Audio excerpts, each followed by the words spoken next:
thank Breton here for giving me a 7-minute introduction to my speech. And a beautiful setup. We did not know absolutely that was what he was going to speak on, Mr. Toastmaster. And I'm glad that he did. Because there are people out there that are bigger than life. There are people that make you feel that you are the only one in the room. And there are people who captivate. And then there are people who bore. And what brought this all about, the genesis, is I was watching, what is it called, Nature Health, one of those shows, National Geographic Health Channel, and they were talking about memories and thinking processes. And they're doing a study, I think it's University of Pennsylvania, on how memories are laid down. Because they cannot extract memories physically from your brain. And what they're discovering is that we think and remember in pictures.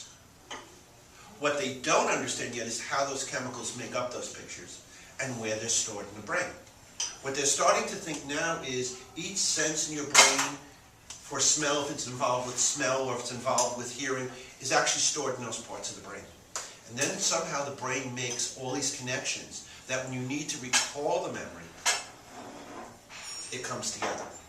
But what's interesting about it is they discovered a parallel to computers. You notice how when you try to load a web page, it comes in what we call packet technology. It all doesn't load at the same time. That's why when you recall a memory, sometimes you recall it in bits and pieces. Because they're not quite sure which part is loading in, which is not. And I started to think about, well, what makes a great storyteller? If we're such visual animals, which we are, what makes great storytelling? What makes somebody captivating and another person telling the same exact story boring? Or you hear somebody tell the story, and you've heard the story 15 times, yet each time you're grabbed in. You're sucked into the story, even though you know what the punchline is and what it's about, and yet you still punched in. And why? You are in the same place I am, right?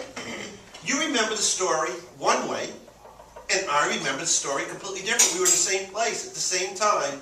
And how many guys, especially when you tell a story, your wife says, no, it didn't happen that way at all. That's not how I remembered it. There's this general thinking that we think in information, in bits and bytes, like a computer does. And that's why you hear a lot of people give stories. And have you ever noticed one? I went to the store, and at the store I saw these 6 things. And these 6 things had a blue box, and the blue box reminds me of the blue sweater in the same color that I saw that blue sweater in this store that had 19 different stores. That's a woman telling. Thank you. Somewhere that story got lost.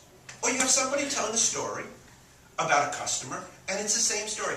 Joe bought this from me, and he liked it because it did this, this, this, and this. And it fit in this space, which was this size. Well, that's a real interesting selling story, isn't it? And that's just telling, that's not selling. They also found that blind people think in pictures. Isn't that amazing if you can't see? But what they discovered is that they form images, even though they do not know what color is, what sizes are, things like that, no depth perception because you can't see. They can perform and remember in pictures.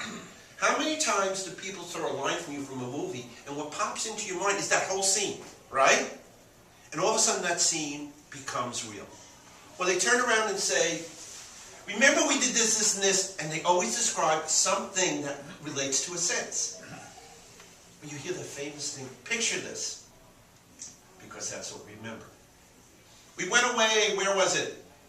Oh yeah, I remember, it was a warm day, and the sun was shining. It's all pictures. Even math formulas we store as pictures. Everything gets stored as pictures. Now, why do people speak in pictures? Why do people tend to just give us facts? What I'm going to do today is demonstrate how the same story using the same elements can be told in 2 different ways. Nothing will change. The elements of the story will stay the same. The order in which I tell the story will stay the same. But yet, two completely different outcomes. How do you do this? Well, I never knew how to do it. And like everybody else, I had my own mentor. My Yoda, who you've heard me talk about, Tank Giordano. When I first went to work for Yellow Pages years ago, which is totally an intangible. I'm selling something that doesn't exist. When you want to talk about selling something that doesn't exist, I'm asking people to create an ad that's not going to be printed for 18 months, that's going to be stuck and not change for a year, that they're going to commit huge sums of money to in the hopes of getting money back. Isn't that cool? Think about it. What a con game. And I had real problems with that. And I used to go through all the training with the facts, the way they taught me in corporate training school. And I couldn't get out of my own way. I could sell nothing. And Hank came to me and he put me under his arm and he said, Andy, you gotta have a story.